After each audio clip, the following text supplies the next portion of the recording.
지윤아, 엄마 왔어. 이제 뱃설 끝까지 버텨줘서 고마우게. 엄마가 이제 절대 놓지 않을게. 도대체 무슨 일이 있었던 걸까요? 지금부터 이야기 속으로 들어가 보겠습니다. 내용이 재미있을 것 같으면 좋아요와 구독 부탁드리고 부족한 부분이나 신청 사연은 댓글로 남겨주세요. 퇴근하고 집에 들어온 윤정은 현관에 놓인 신발을 보고 고개를 갸웃거립니다. 지훈의 운동화가 그대로 놓여 있어서 집에 있는 줄 알았지만 거실은 조용했어요. 윤정은 가방을 내려놓고 먼저 딸 방부터 향합니다. 방 문 틈으로 불빛이 새어나오고 있어서 안에 있는 줄 알고 노크를 합니다. 하지만 안에서는 아무 인기척이 들리지 않습니다. 윤정은 잠시 망설이다가 조용히 문 손잡이를 돌려 방 안으로 들어갑니다.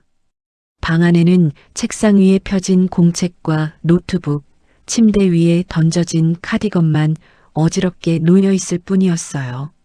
지갑과 학생증, 이어폰이 든 가방도 의자 옆에 걸려 있어서 밖에 나간 흔적은 보이지 않았습니다. 윤정은 순간 이상한 느낌이 들어 휴대폰 벨소리를 떠올리며 방 안을 둘러봅니다. 침대 위, 책상 위, 서랍 위를 차례로 살펴보지만 휴대폰은 보이지 않습니다. 그때 책상 서랍 쪽에서 짧은 진동 소리가 한 번 울립니다.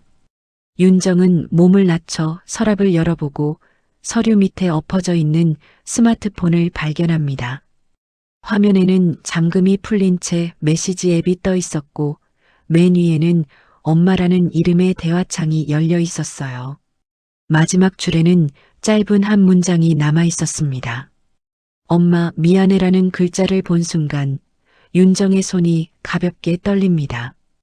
윤정은 혹시 중간에 내용이 더 있는지 위로 화면을 올려봅니다. 그 위에는 일상적인 대화 몇 줄과 오늘 저녁 귀가 시간에 대한 짧은 문자만 적혀 있었어요.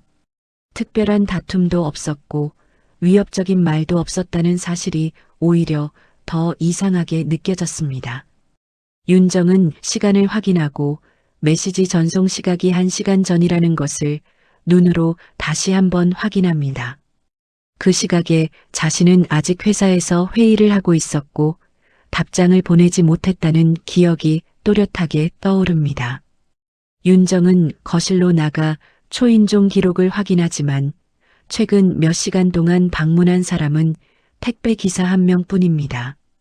인터폰 화면을 되감아 보며 지훈의 움직임을 찾지만 집안에서 나가는 모습은 잡히지 않았어요. 윤정은 관리사무소를 떠올리고 급히 카디건을 걸친 뒤 집을 나섭니다.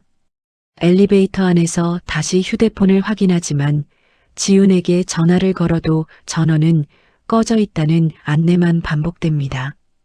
관리사무소에 도착한 윤정은 직원에게 양해를 구하고 CCTV 확인을 요청합니다. 직원은 아파트 출입구 화면을 불러와 오늘 저녁 기록을 빠르게 돌려봅니다. 저녁 8시 조금 전에 지훈이 혼자 후드를 눌러 쓰고 정문을 나서는 장면이 화면에 잡힙니다. 윤정은 영상 속 시계를 눈으로 짚어보며 그때 이미 회사에 있었다는 사실을 다시 계산합니다. 화면 속 지훈은 휴대폰을 쥔 손을 계속 내려다보며 아파트 앞 골목 쪽으로 방향을 틀고 있었어요. 직원이 골목 쪽 CCTV는 사각지대라 더 이상 추적이 어렵다고 말하자 윤정의 선택지는 경찰서뿐으로 좁혀집니다. 지훈의 실종 신고가 접수된 지 얼마 지나지 않아 윤정은 형사와 함께 학교로 향합니다. 학교 복도는 평소와 다름없이 시끄러웠지만 윤정에게는 모든 소음이 멀리서 들리는 것처럼 느껴졌어요. 담임 교사는 윤정을 교무실 한쪽으로 안내하며 최근 지훈의 출석 상황을 기록한 파일을 꺼냅니다.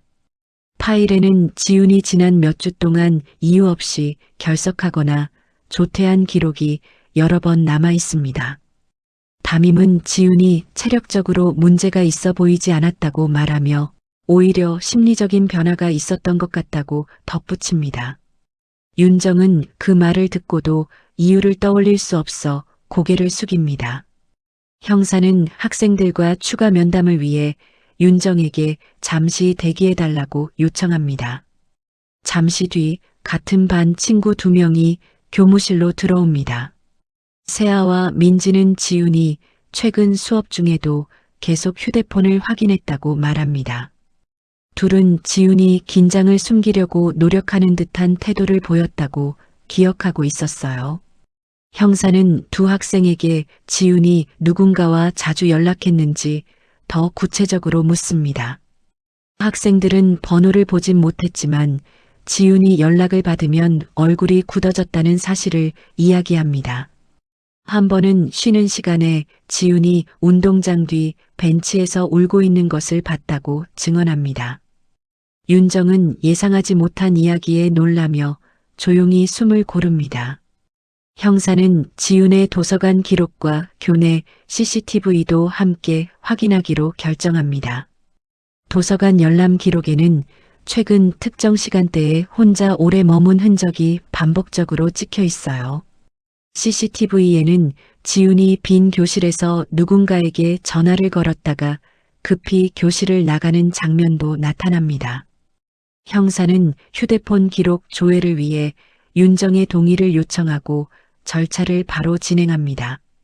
조회 결과 지훈의 휴대폰에는 같은 번호에서 걸려온 부재중 전화가 여러 날 동안 수십 통씩 남아 있었어요. 그 번호의 명의자가 민수라는 사실이 확인되자 윤정의 표정이 빠르게 굳어집니다. 윤정은 형사에게 민수가 남편의 사촌형이며 몇 번 집안일을 도와준 적 있는 사람이라고 설명합니다. 형사는 가족 간의 금전 관계나 최근 갈등 여부를 차례로 질문합니다. 윤정은 남편 사망 이후 민수가 간간히 경제적 도움을 요청한 적 있다고 밝힙니다. 형사는 민수가 지훈에게 접근했을 가능성을 배제할 수 없다고 판단합니다. 추가 진술을 위해 윤정은 학교 밖에 잠시 나와 깊게 숨을 들이쉽니다. 형사는 일단 민수를 비공식적으로 불러 사실관계를 확인해 보겠다고 말합니다. 윤정은 지훈이 왜 이런 행동 변화를 보였는지 단서가 하나씩 드러나는 것 같아 마음이 무거워집니다. 학교를 떠나기 전 윤정은 담임에게 지훈의 최근 학교 생활에 대한 상세 상담 기록을 요청합니다. 형사는 수사 방향을 조정하며 지훈의 동선과 관련된 주변 인물들을 정리하기 시작합니다. 그리고 윤정에게 당분간 연락을 기다려달라고 말하며 학교를 떠나죠. 형사는 학교 조사를 마친 뒤 바로 민수에게 연락을 시도합니다. 첫 번째 전화는 연결되지 않았고 두 번째 전화에서야 민수는 늦은 음성으로 출석을 미루겠다고 말합니다. 형사는 상황이 급하다고 판단해 당일 안으로 출석을 요구합니다. 늦은 밤이 되어서야 민수는 경찰서에 모습을 드러냅니다. 민수는 구겨진 셔츠 차림으로 들어오며 형사에게 형식적인 인사만 건넵니다. 조사실에 앉은 민수는 지훈의 이름이 언급되자 표정을 단단히 굳힙니다. 형사가 통화 기록을 제시하자 민수는 상담을 해준 것뿐이라고 주장합니다. 그는 지훈이 집안 문제로 고민을 털어놨다고 말하며 모호한 설명만 이어갑니다. 형사는 민수의 답변이 회피적이라는 점을 기록하며 질문 방식을 바꿉니다. 지훈에게 금전 요구를 한 적이 있는지 직접적으로 묻지만 민수는 단호하게 부정합니다. 조사가 이어지는 동안 윤정은 복도에서 민수를 바라보고 있습니다. 민수가 눈길을 피하며 빠르게 문을 닫고 조사실로 들어가는 모습을 보고 윤정은 불안감을 느낍니다. 형사는 민수에게 최근의 금융 활동을 언급하며 수상한 부분이 있다고 지적합니다.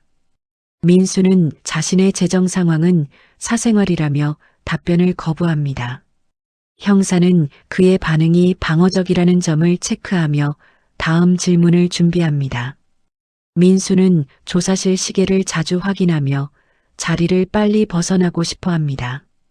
형사는 추가 조사가 필요하다고 판단해 조서 작성 후 귀가 조치를 내립니다. 복도를 지나던 민수는 윤정과 스쳐 지나가지만 눈을 맞추지 않고 곧장 출입문으로 향합니다. 윤정은 민수가 평소와 다른 태도를 보이는 것을 확실히 느낍니다. 형사는 윤정에게 민수의 계좌와 거래 내역 조회를 위해 영장을 신청했다고 알려줍니다. 경찰서를 나온 윤정은 주차장에 서서 잠시 생각에 잠깁니다. 지훈의 실종과 민수의 이상한 반응이 연결되는 느낌이 들었지만 확신할 근거는 부족했어요. 형사는 윤정에게 지훈의 생활 반경을 더 자세히 확인해 달라고 부탁합니다. 최근 다녔던 학원, 자주 들렀던 카페, 도서관 같은 공간을 중심으로 정리해 달라고 설명합니다. 윤정은 지훈이 평소에 갔던 장소들을 떠올리며 형사에게 몇 군데의 위치를 전달합니다. 형사는 바로 순찰팀과 공유하며 주변 CCTV 확보를 지시합니다. 조사가 급속도로 확대되는 상황에서 윤정은 앞으로 더 많은 사실이 드러날 것이라는 불안감을 키웁니다. 민수의 태도와 지훈의 불안한 행동이 서로 맞물리며 사건의 방향이 조금씩 드러나고 있었어요. 하지만 아직 지훈의 현재 위치는 단 하나도 드러나지 않은 상태였습니다. 그 미지의 공백이 윤정을 더욱 초조하게 만들며 다음 단계의 수사가 어떻게 전개될지 긴장이 높아집니다. 윤정은 집에 도착하자마자 지훈의 방부터 다시 확인합니다.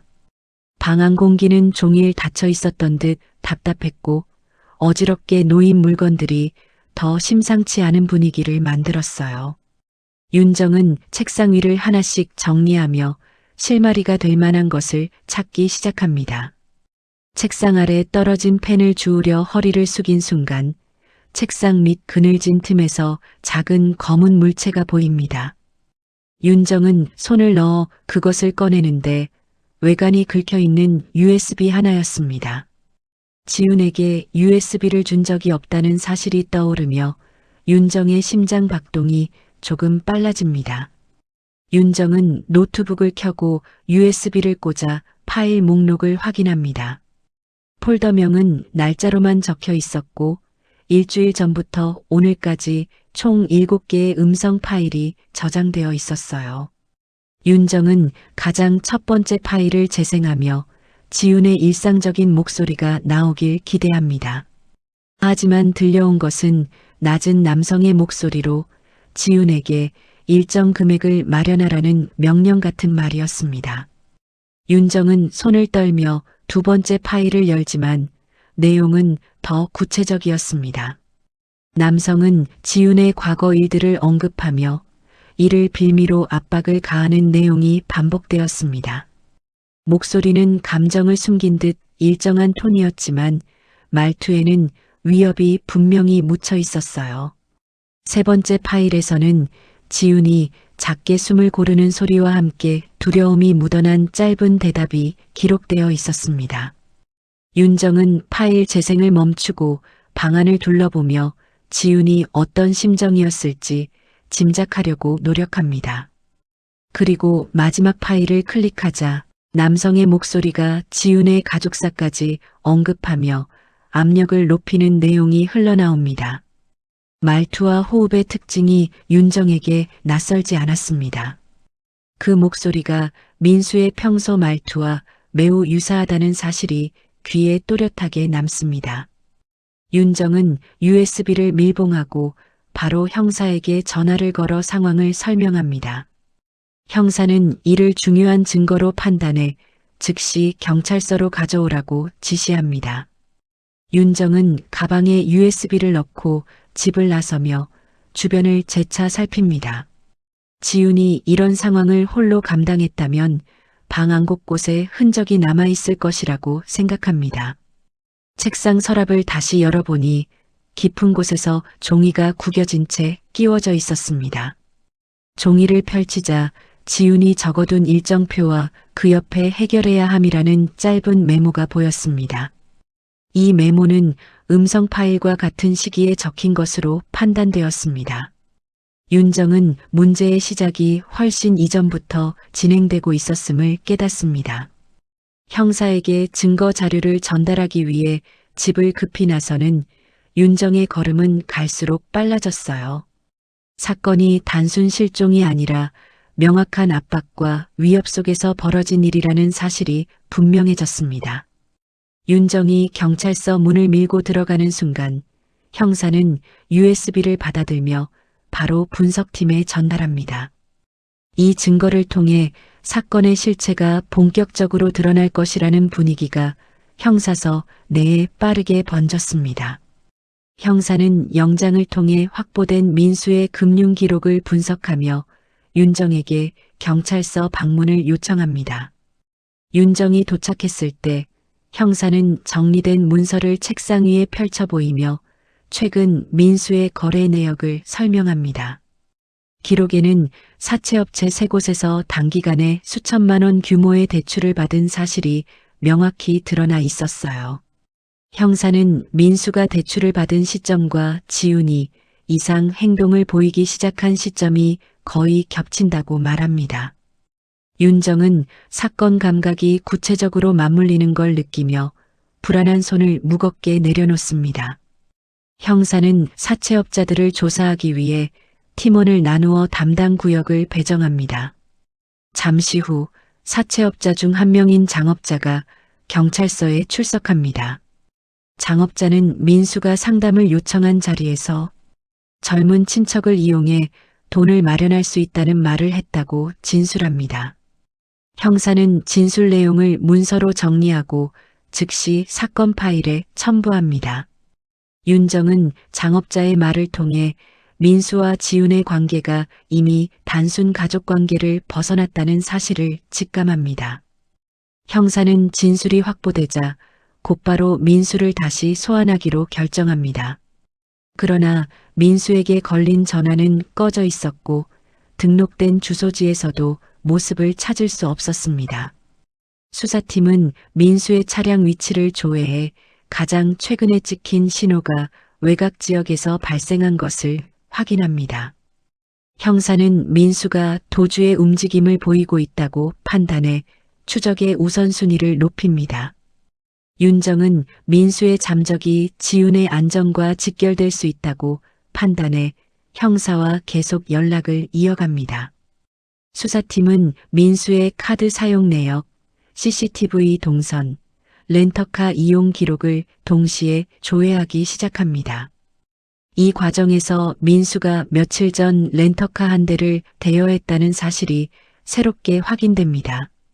렌터카 업체 담당 직원은 민수가 급하게 차량을 요구했고 장기 대여를 원했다고 진술합니다.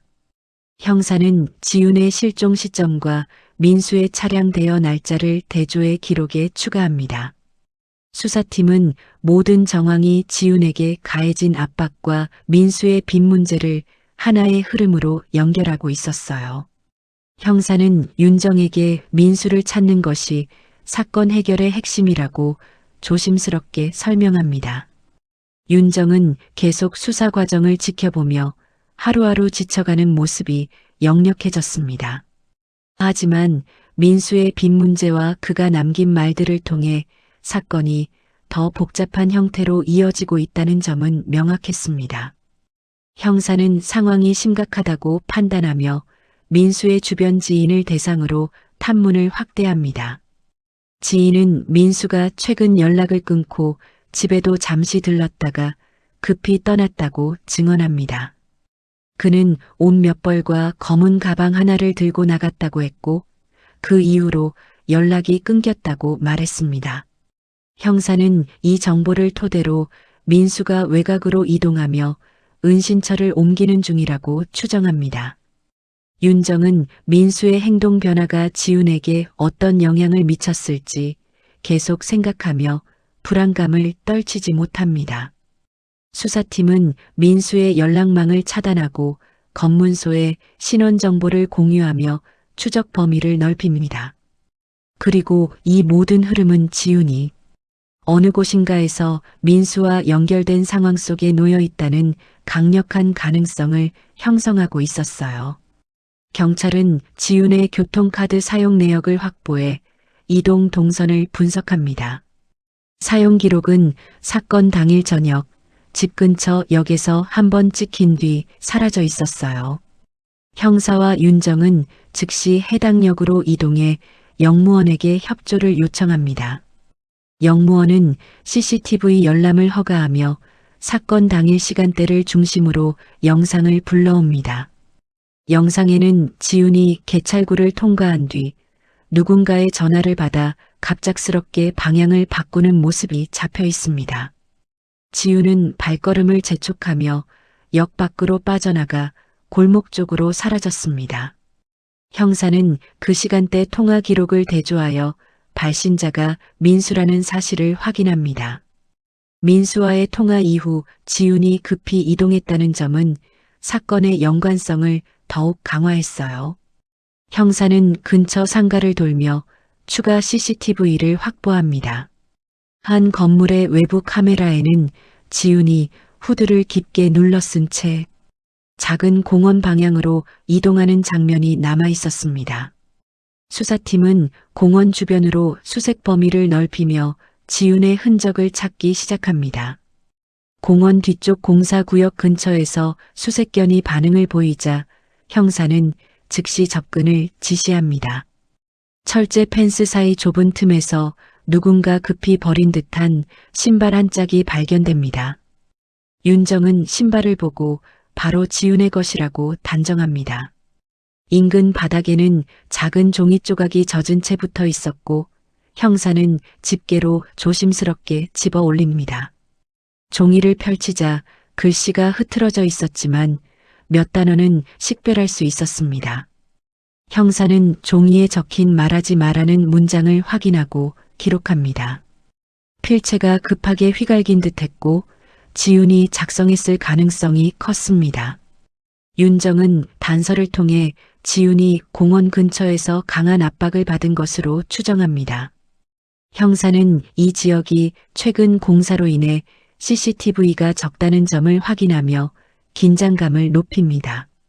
형사는 추가 단서를 위해 공사 현장 관계자들을 불러 당시 상황을 묻습니다. 현장 관리인은 사건 당일 저녁 공사장 근처에서 검은 모자를 쓴 남성이 서성이는 것을 보았다고 증언합니다. 형사는 시간대를 대조해 그 남성이 민수일 가능성을 열어두고 진술을 기록합니다. 수사팀은 공사장 주변의 차량 이동 데이터를 확보하기 위해 교통센터와 연락을 취합니다. 교통센터 기록에는 사건 당일 근처 도로에서 렌터카 한 대가 천천히 서행하는 모습이 촬영되어 있었습니다. 차량 번호를 조회하자 며칠 전 민수가 빌린 렌터카와 일치했습니다. 즉시 차량 GPS 기록을 경찰 서버로 가져와 전체 이동 경로를 분석합니다. 경로는 도심을 벗어나 외곽 창고 밀집 지역으로 이어지고 있었어요. 형사는 해당 지역에 대한 지도를 펼쳐 주변 구조와 접근로를 정리합니다. 이 정보를 기반으로 수사 방향이 민수의 은신 가능성이 높은 외곽 지역으로 집중되기 시작합니다. 수사팀은 렌터카 GPS 기록을 토대로 외곽 창고 밀집 지역을 중심으로 지도를 검토합니다. 형사는 각 창고 건물의 출입 구조와 CCTV 설치 유무를 비교하며 우선 진입해야 할 구역을 선정합니다. 드론팀이 현장으로 투입되어 상공에서 주변 지형과 사각지대를 촬영합니다. 드론 화면에는 오래된 창고 두 동이 다른 건물과 달리 외부 조명이 꺼져 있는 모습이 포착됩니다. 형사는 이 창고가 은신처일 가능성이 높다고 판단해 현장 요원들에게 접근을 지시합니다. 그때 창고 주변을 지나던 서빙 로봇의 저장 기록이 있다는 사실이 확인됩니다. 관계자는 로봇 내부 저장 장치에서 최근 일주일간의 외부 카메라 영상을 꺼내 경찰에 전달합니다. 복원된 영상에는 지훈이 창고 앞으로 걸어가며 어딘가를 두리번거리는 장면이 선명히 찍혀 있었어요. 지우는 의식은 있었지만 긴장된 동작을 보였고 잠시 후 화면 밖에서 다가온 누군가에게 팔을 붙잡히는 모습까지 담겨 있었습니다. 형사는 그 팔의 소매와 손 모양이 민수가 낀 장갑과 유사하다는 점을 확인합니다. 이 영상은 지훈이 아직 살아있으며 창고 안에 있을 가능성을 크게 높였습니다. 형사는 곧바로 기동대를 호출해 창고 근처를 봉쇄하고 접근 루트를 통제합니다. 기동대는 창고 외곽에 배치되며 구조팀과 협조해 열화상 카메라로 내부 온도 변화를 측정합니다. 온도 분포는 내부에 최소 2명 이상이 머물렀던 흔적을 보여주고 있었어요. 형사는 지훈의 신발이 발견된 공사장과 창고 사이에서 시간 흐름을 다시 계산합니다. 이 경로가 민수가 이동하기 용이한 구조였다는 사실을 확인하며 수색 범위가 점점 좁혀집니다. 윤정은 경찰서에서 대기하며 형사에게 전화를 걸어 수색 진행 상황을 묻지만 형사는 안전을 이유로 추가 정보 공개를 자제합니다. 수사팀은 민수가 창고를 떠났을 가능성도 고려해 주변 도로 차량 흐름 분석을 병행합니다. 하지만 차량 이동 기록은 사건 당일 이후 민수의 차가 이 일대에서 벗어난 흔적을 보여주지 않았습니다. 형사는 이 정보를 통해 지훈이 창고 어느 한 공간에 갇혀 있을 가능성이 매우 높다고 판단합니다. 수색 준비가 마무리되자 형사는 마지막으로 창고 외부에서 기압 음향 장비를 사용해 내부 반응을 확인합니다. 장비는 벽 너머에서 약한 떨림과 움직임을 감지했고 이는 사람이 내부에 있다는 분명한 신호였습니다. 그 순간 윤정의 휴대폰에 형사로부터 짧은 문자가 도착합니다. 문자에는 위치 확보됨, 구조 진행 중 이라고 적혀 있었습니다. 윤정은 창가에 서서 떨리는 손으로 화면을 바라보며 이어질 소식을 기다립니다. 현장에 도착한 기동대는 드론 영상과 건물 구조도를 다시 대조해 진입 지점을 확정합니다. 범인의 도주 가능성을 최소화하기 위해 창고 내면을 완전히 차단한 뒤 진입 작전을 준비합니다. 내부 진압팀은 각자 위치를 확인하며 안전장비를 점검합니다. 형사는 전체 팀에게 신호를 보내기 전 마지막으로 창고 근처 외부 CCTV를 다시 확인합니다.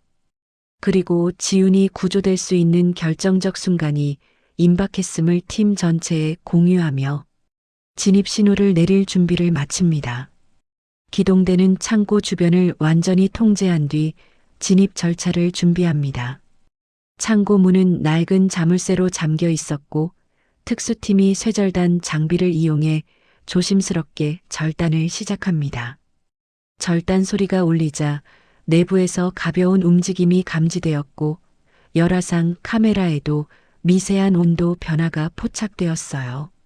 형사는 내부에 최소 1명 이상이 있는 것으로 판단해 팀원들에게 긴장 상태를 유지하라고 지시합니다.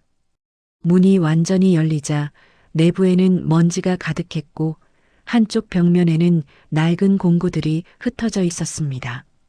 팀원들은 두 그룹으로 나뉘어 좌우 방향으로 이동하며 공간을 하나씩 확인합니다.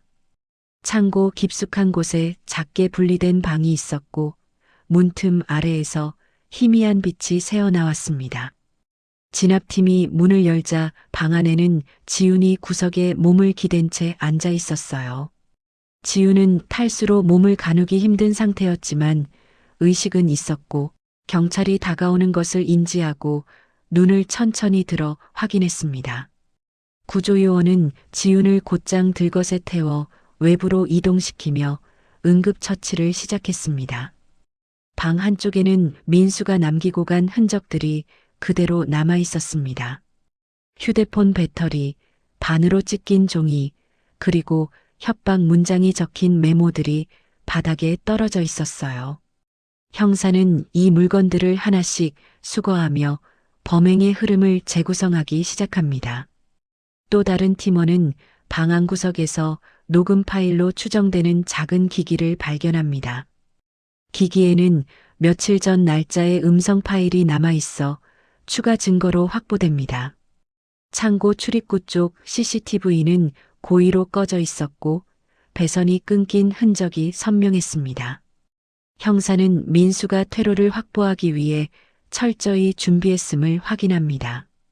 창고 주변 탐색을 이어가던 팀원은 차량을 주차했던 흔적을 발견하지만 이미 오래되어 정확한 시간은 알 수 없었습니다. 도주 방향을 추정하기 위해 주변 도로의 타이어 자국과 발자국을 분석하며 범인의 이동 가능성을 파악합니다. 지훈의 안전이 확보되자 수사팀은 다음 단계인 민수 추적을 위해 움직이기 시작합니다. 수사팀은 민수의 행방을 찾기 위해 렌터카와 개인 카드 사용 내역을 동시에 조회합니다.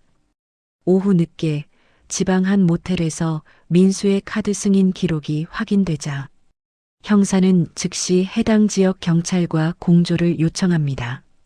모텔에 설치된 CCTV를 열람하자 민수가 후드와 마스크를 착용한 채 급하게 체크인하는 모습이 화면에 잡혔어요. 형사는 이동 경로를 차단하기 위해 주변 도로에 기동대를 배치하고 인근 검문소에 민수의 정보를 즉시 공유합니다. 도주 가능성을 고려해 모텔 건물 주변도 경찰이 포위하며 출입을 통제하기 시작합니다. 현장 요원은 민수가 투숙한 방 번호를 확인한 뒤 방 앞 복도에서 조심스럽게 위치를 잡습니다. 형사는 건물 내부 통신 상태를 점검하고 도주 경로가 없는 구조라는 점을 다시 확인합니다. 문 앞에서 대기하던 팀원이 방 안의 인기척을 확인하자 진입 신호를 준비합니다. 합동팀은 신속하게 문을 열고 방 안으로 들어갔고 민수는 저항 없이 침대 옆에 앉아 있는 모습이었습니다. 민수의 소지품을 확인한 결과 지훈의 소형 파우치와 열쇠고리가 그의 가방 안에서 발견되었습니다. 형사는 민수를 체포한 뒤 즉시 조사를 진행하기 위해 이동 차량으로 인계합니다. 이동 중 민수는 사건과 관련된 질문에 명확한 답변을 피하며 시선을 피했습니다. 경찰서는 체포 소식을 전달받고 조사실을 준비해 민수를 데려올 팀을 맞이합니다. 도착 후 민수의 가방에서 지훈의 개인 물품을 포함한 여러 종이 쪽지가 증거로 수거됩니다. 디지털 분석팀은 현장에서 압수된 민수의 휴대폰을 복원해 삭제된 메시지를 확인하기 시작해요. 삭제된 메시지에는 지훈에게 금전 요구를 반복하는 내용이 여러 건 저장되어 있었습니다. 기록에는 지훈이 응답하지 않을 경우 가족 문제를 들먹이며 압박하는 정황도 드러나고 있었습니다. 형사는 민수의 범행 동기와 방식이 명확해졌다고 보고 사건의 범죄 성격을 정리합니다. 민수는 인테러게이션 초반에 범행을 부인했지만 증거 제시가 이어지자 점점 말을 잇지 못합니다. 결국 민수는 빚을 해결하기 위해 지훈을 이용하려 했다는 사실을 인정하며 사건은 검찰 송치 단계로 넘어갈 준비가 되었습니다. 지훈은 구조된 직후 병원 응급실로 옮겨져 수액과 기본 검사를 받습니다. 의료진은 탈수와 심한 스트레스 반응이 있었다고 설명하며 안정이 필요하다고 판단합니다. 윤정은 병실 문 앞에서 대기하다 허락을 받고 지훈 곁으로 들어갑니다. 지훈은 눈을 살짝 뜨고 주변을 확인하며 자신이 안전한 곳에 있다는 사실을 인지합니다. 의사는 며칠간 충분한 휴식이 필요하며 정서적 안정이 가장 중요하다고 강조합니다. 형사는 병원에 도착해 지훈의 상태가 확인된 뒤 사건 기록을 정리해 추가 조사를 준비합니다. 지훈은 침대에서 천천히 몸을 일으켜 형사의 질문에 응하기 위한 마음의 준비를 합니다. 조사관은 의료진과 상의해 짧은 시간만 조사를 진행하기로 조정합니다. 지우는 당시 상황을 기억나는 범위 내에서 차근차근 설명합니다. 통화 요구, 금전 압박, 공사장 근처로 이동하게 된 과정까지 조사가 기록됐어요. 윤정은 지훈이 모든 일을 혼자 감당하려 했다는 사실을 알고 마음이 무겁습니다. 의료진은 지훈의 불안 반응을 완화하기 위해 상담 전문가를 불러 초기 면담을 진행합니다. 면담에서 지훈은 누군가에게 피해를 주기 싫어서 계속 숨기려 했다는 내용을 조심스럽게 꺼냅니다. 전문가는 보호자와 함께 정기 상담을 병행하면 회복에 큰 도움이 된다고 안내합니다. 윤정은 상담 일정을 바로 잡기 위해 병원 안내센터를 찾아 일정을 정리합니다. 며칠 뒤 지우는 학교 상담센터와도 연결되어 학습 복귀 계획을 세우기 시작합니다. 담임은 치료 기간 동안 결석 처리를 조정해 불이익이 없도록 돕겠다고 연락을 보내왔습니다. 지훈의 친구 세아와 민지는 걱정 어린 메시지를 전하며 회복을 응원합니다. 경찰은 지훈에게 추가적 위험 요소가 남아있지 않은지 점검하며 보호 절차를 확인합니다. 지훈은 아직 피로가 남아있었지만 상황이 정리되고 있다는 사실에 조금씩 안정을 찾아갔습니다. 윤정은 병실 창가에 서서 앞으로의 일정을 하나씩 정리합니다. 지훈이 집으로 돌아가면 외출 시간을 조율하고 상담 일정도 주기적으로 진행해야 했습니다. 집 환경을 안전하게 정비하고 생활 패턴도 다시 잡아야 한다고 윤정은 생각합니다. 형사는 민수의 체포 이후 남은 절차들을 설명하며 윤정에게 향후 조사를 안내합니다. 윤정은 경찰과 상담 전문가의 조언을 토대로 지훈이 다시 일상으로 돌아갈 준비를 시작합니다. 지훈은 의료진으로부터 퇴원 일정을 안내받고 조금씩 표정이 누그러졌습니다. 퇴원 전 마지막 검사를 마친 지훈은 보호자와 함께 필요한 서류를 챙깁니다. 병원 밖으로 나서는 순간 지훈은 밝은 공기를 들이마시며 조심스러운 첫발을 내딛습니다. 윤정은 지훈의 어깨에 손을 올리고 앞으로 함께 회복해 나가자는 마음을 굳게 다집니다. 두 사람의 발걸음은 여전히 조심스러웠지만 분명히 이전과는 다른 방향으로 향하고 있었어요. 민수는 체포된 후 검찰 조사를 거쳐 재판에 넘겨졌고 법원에서는 사건의 경위를 토대로 징역형을 선고합니다.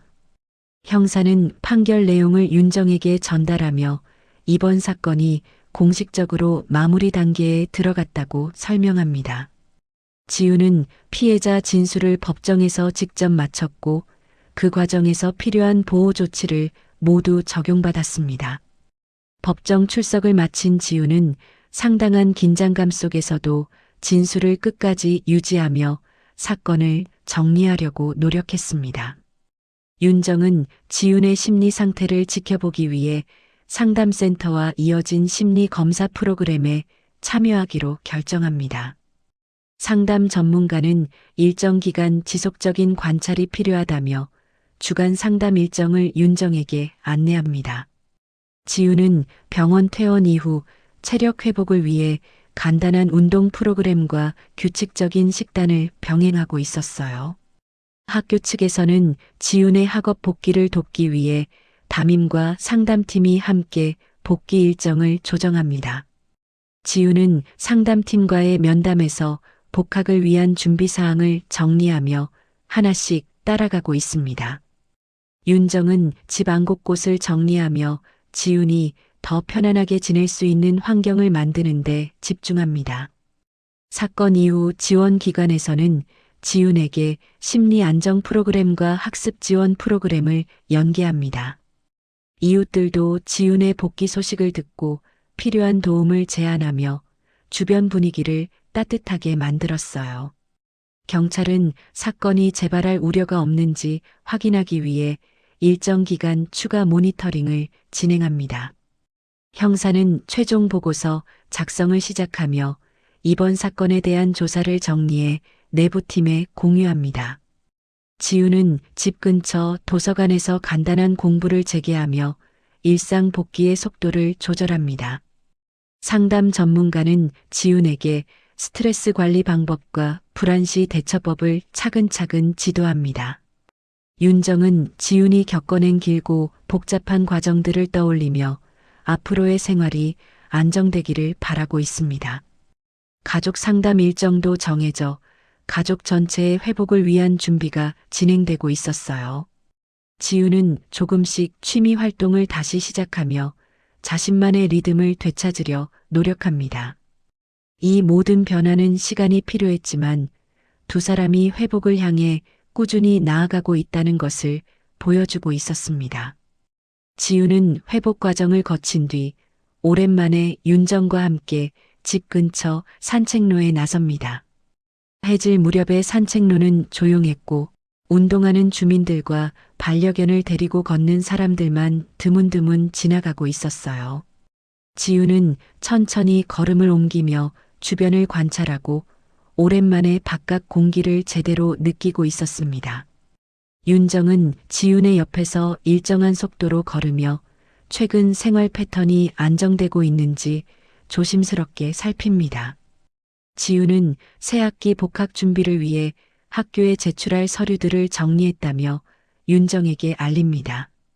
윤정은 서류 처리가 잘 진행되었다는 이야기에 안도하며 상담 일정도 함께 조율할 계획을 떠올립니다.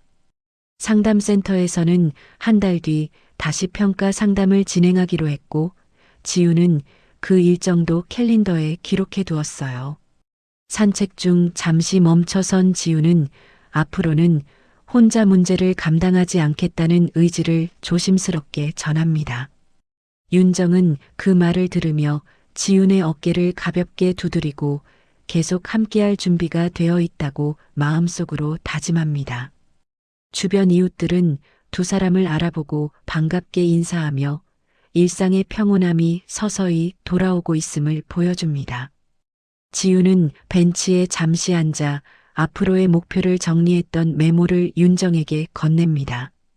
메모에는 학업 복귀 일정, 일상 루틴, 상담 과정 등이 차분히 적혀 있었어요.